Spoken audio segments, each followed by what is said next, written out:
है। अभी मजा आएगा ना भिड़ो।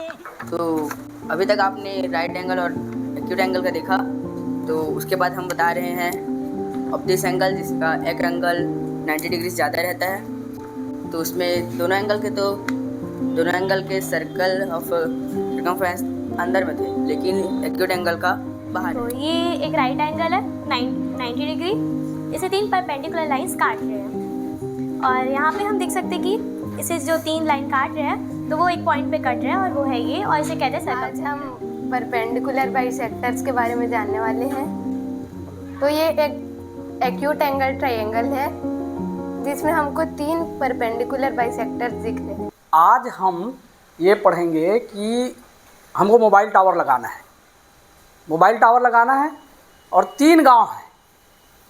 3 गांव के बिल्कुल ऐसे सेंटर पे रहे कि हर एक गांव की दूरी मतलब गांव के बीच को एक पॉइंट मान लो, वहाँ से दूरी उस पॉइंट तक तीनों से बराबर रहे। हमको क्या करना पड़ेगा? 3 पॉइंट है, 3 पॉइंट से तो तीनों की दूरी बराबर रहेगा। मतलब इससे ऐसा पता चलता है कि जिससे दूरी बराबर रहे, वहाँ से पहले गांव का सेंटर, दूसरे गांव का सेंटर, तीसरे गांव के सेंटर को यदि मिला दें और एक सर्कल ड्रा करें तो पूरा तीनों पॉइंट से गुजरेगा। तो ये होता है ट्रायंगल में सर्कम सेंटर के माध्यम से। तो सबसे पहले 3 पॉइंट से हम क्या बनाएंगे? 3 ट्रायंगल बनाएंगे। 3 पॉइंट से एक ट्रायंगल बनाएंगे। उस ट्रायंगल का हम सर्कम सेंटर ज्ञात करेंगे। ठीक है, तो सबसे पहला हम एक्यूट एंगल में देखेंगे, फिर राइट एंगल ट्रायंगल में देखेंगे, फिर ऑब्ट्यूस एंगल ट्रायंगल में। ठीक है, तो सबसे पहले मैं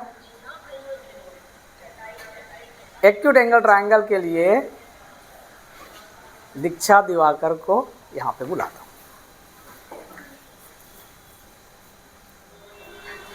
गुड मॉर्निंग टू ऑल। आज हम परपेंडिकुलर बाइसेक्टर्स के बारे में जानने वाले हैं। तो ये एक एक्यूट एंगल ट्रायंगल है जिसमें हमको 3 परपेंडिकुलर बाइसेक्टर्स दिख रहे हैं।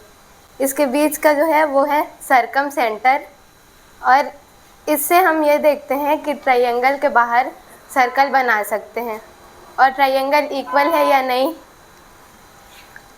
ये जानते हैं। पहले साइड के लिए हम 2 साइड्स को मिलाएंगे, दूसरे साइड के लिए भी हम 2 साइड्स को मिलाएंगे, और तीसरे साइड्स के लिए भी हम 2 साइड्स को मिलाएंगे, जिससे हमारा एक पॉइंट निकल के आता है, उसको बोलते हैं सर्कम सेंटर। ठीक है, थैंक यू। ये बड़ी अच्छी बात कही आप। ठीक। एक्यूट एंगल ट्रायंगल में सर्कम सेंटर वो कहाँ पे था? ट्रायंगल के अंदर था। ट्रायंगल के अंदर था। अब देखते हैं कि राइट एंगल ट्रायंगल में सर्कम सेंटर कैसे निकालते हैं और वो कहाँ पे रहेगा। ठीक है, इसके लिए मैं प्राची सूर्यवंशी को यहाँ पे बुलाता हूँ कि वो डिमॉन्स्ट्रेट करके दिखाएगी। Good morning to all, my name is Prachi Suryavanshi.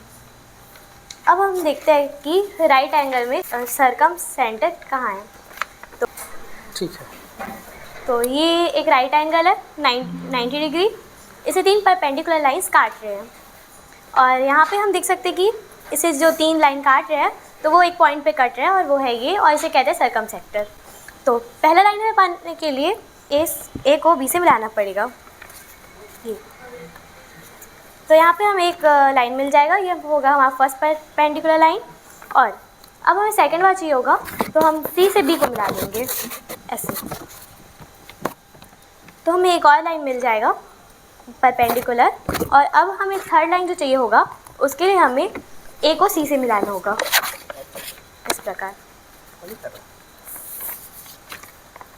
तो हमें हमारा थर्ड लाइन भी मिल जाएगा, और ये जो 3 लाइन जिस पॉइंट पे मिलते हैं उसे कहते हैं सर्कम सेक्टर। Thank you. अरे बजाया। यही नहीं, अभी और सुनिए। अभी हमने किसका देखा? एक्यूट एंगल ट्रायंगल का सर्कम सेंटर जो उसके अंदर होता है। फिर देखा राइट एंगल ट्रायंगल का जो राइट एंगल के ठीक सामने वाला साइड है जिसको बोलते हैं हाइपोटेन्यूस, उस पर होता है ना। फिर लास्ट जो ट्रायंगल होता है वो obtuse angle triangle. Obtuse angle triangle के लिए हम एक्टिविटी के माध्यम से देखेंगे, जिसको आर्यन पोर्ते और भावेश साहू क्लास 7A के इसको दिखाएंगे।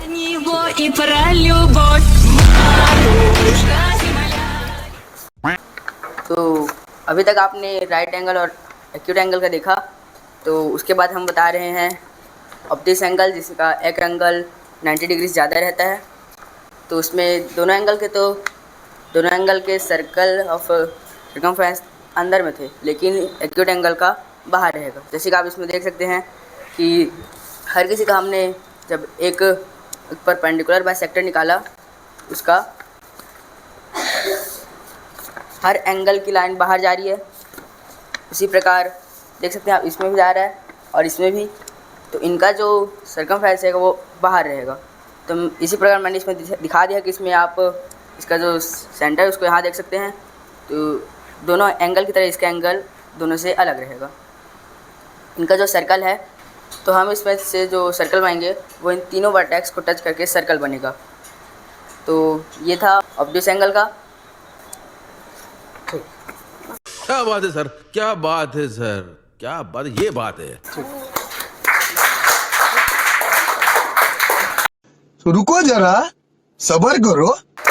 इसको देखो, हमने देखा रियल फिगर बना करके हम एक पेपर में कटिंग दे करके उसको हमने देख लिया एक्यूट एंगल ट्रायंगल में, राइट एंगल ट्रायंगल में और ऑब्ट्यूस एंगल ट्रायंगल। इसको हम अभी विजुलाइज करके एक नहीं कई ट्रायंगल में तुरंत खींच के हम दिखा सकते हैं। ठीक है, कहाँ पे बनेगा थोड़ा देखना बेटा इधर।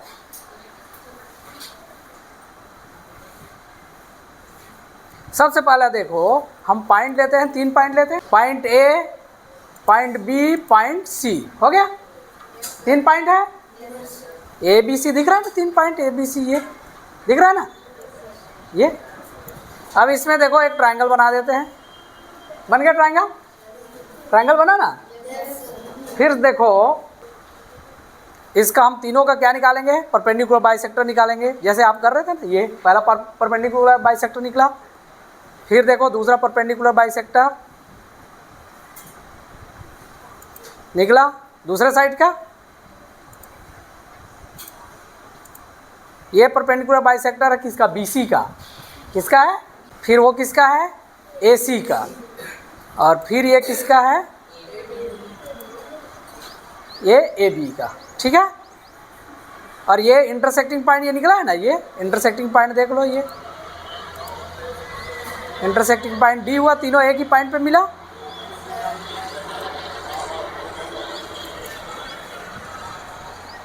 ठीक है, समझ में आ गया। अब ये तीनों में जो एंगल बन रहा है उसको भी हम दिखा देते हैं, कितना कितना एंगल बन रहा है।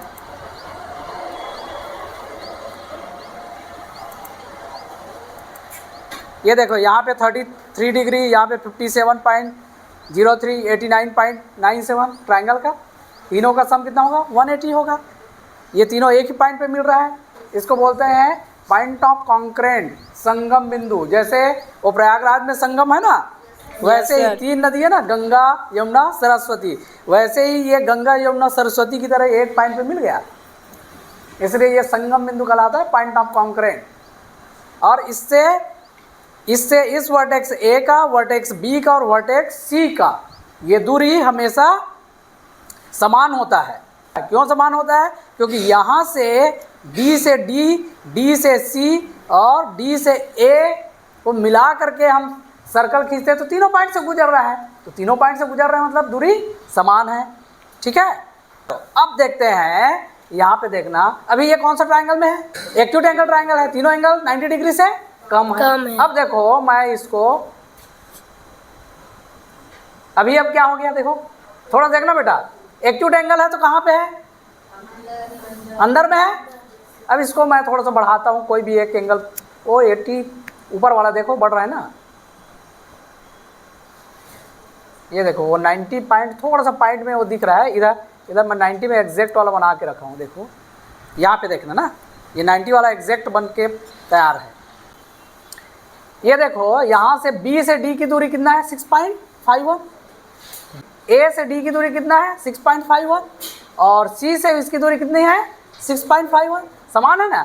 और यहाँ पे 90 डिग्री है, एक एंगल कितना है 90 डिग्री, 90 डिग्री है, इसलिए ये कहाँ पे बना है, ये 90 डिग्री के ठीक सामने वाला साइड जिसको हाइपोटेन्यूज या कर्ण बोलते हैं उस पर है।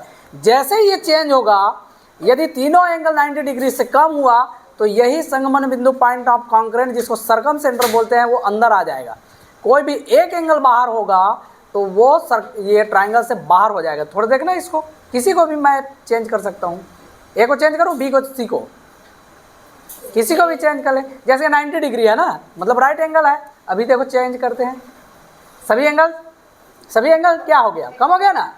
दूरी अभी भी देख लो 6.52 है, डिस्टेंस है ना, अभी देखो 6.96, अभी दूरी कितना है 7.005।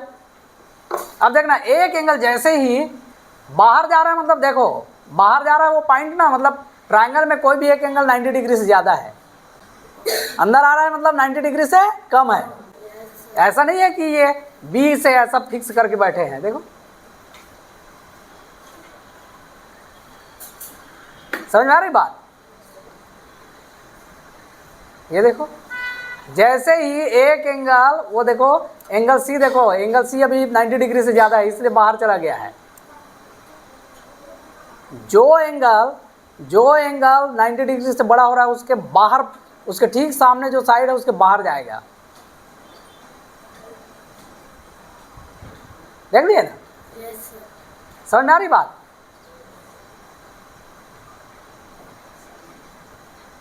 दूरी हमेशा बराबर रहेगा बेटा, देख लो 8.3 8.3 8.3, ठीक है। तो ये हमारा एक एक्टिविटी हो गया, एक ट्रायंगल, उसके सरकम सेंटर फाइंड करना, ठीक है। उससे हम और इस सर्कल का नाम सरकम सर्कल है। सरकम सर्कल मतलब ऐसा सर्कल जो ट्रायंगल के तीनों वर्टेक्स से गुजरता है, उसको क्या बोलते हैं, सरकम सर्कल, ठीक है। मजा आया, और मैं ये जो मजा है हिंदुस्तान के हर व्यक्ति को देना चाहता हूं।